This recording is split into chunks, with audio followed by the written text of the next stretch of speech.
A body when acted upon bye a force of 20 kgf, ठीक है ना, force 20 kgf, ठीक है।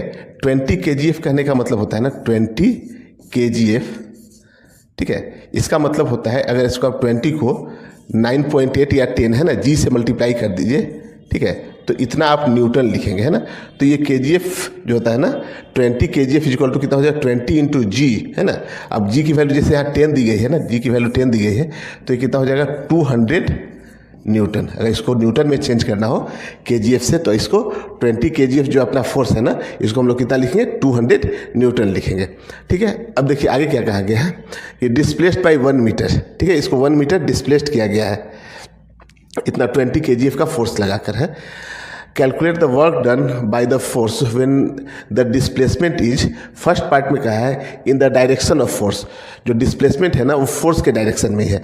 तो देखिए वर्क डन का जो फॉर्मूला होता है वो होता है force into displacement into cos theta. तो फोर्स देखिए कितना हो गया यहाँ से 200 न्यूटन हो गया है ना, 20 kgf इक्वल टू 200 न्यूटन, तो 200 इंटू डिस्प्लेसमेंट देखिए कितना बोला है यहाँ पे 1 मीटर है, तो डिस्प्लेसमेंट हो गया 1 मीटर।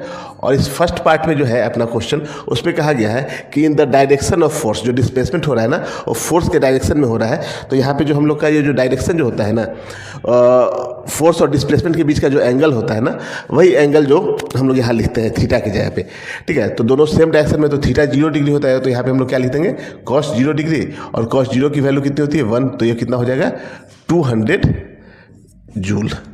ये चीज़ समझ में आ रहा है ना। तो फर्स्ट पार्ट अपना जो था वो यही था, ठीक है। सेकेंड पार्ट में जो बोला है कि at an angle of 60 degree, अगर 60 डिग्री का एंगल है तब, है ना, तो 60 डिग्री का एंगल है तो ये थीटा कितना हो जाएगा 60 डिग्री। तो वर्क डन हम लोग कितना लिखेंगे, फॉर्मूला ये है F D cos theta, F कितना हो गया अपना 200, डिस्प्लेसमेंट कितना है 1, और कॉस 60 है ना, यहाँ पे सेकेंड पार्ट में जो है ना एंगल जो है वो 60 डिग्री दिया हुआ है यहाँ पे। तो कॉस 60 की जो वैल्यू होती है 1/2। तो यहाँ से देखिए 2 से 100 टाइम्स में कट जाएगा, तो कितना हो जाएगा 100 जूल, ठीक है ना। तो जो सेकंड पार्ट है इसका आंसर कितना है 100 joule. And normal to the force, अब थर्ड क्वेश्चन में जो बोला है ना, इसका जो थर्ड पोर्शन है, ये सेकंड पोर्शन है, थर्ड पोर्शन में बोला है कि नॉर्मल है ना, जो डिस्प्लेसमेंट जो है ना वो फोर्स के नॉर्मल है। तो ऐसे समझिए कि ये ब्लॉक है ना, इस पे जो फोर्स लग रहा है वो फोर्स कुछ ऐसे है और डिस्प्लेसमेंट कुछ इस डायरेक्शन में है, ठीक है। तो फोर्स और डिस्प्लेसमेंट के बीच में जो एंगल हो गया वो कितना हो गया 90 डिग्री। तो हम लोग यहाँ से वर्क डन इक्वल टू जब लिखेंगे एफ डी और कॉस 90, तो कॉस 90 की वैल्यू ही 0 हो जाती है, इसलिए टोटल वर्क डन कितना हो जाएगा 0, ठीक है ना। तो यही अपना फर्स्ट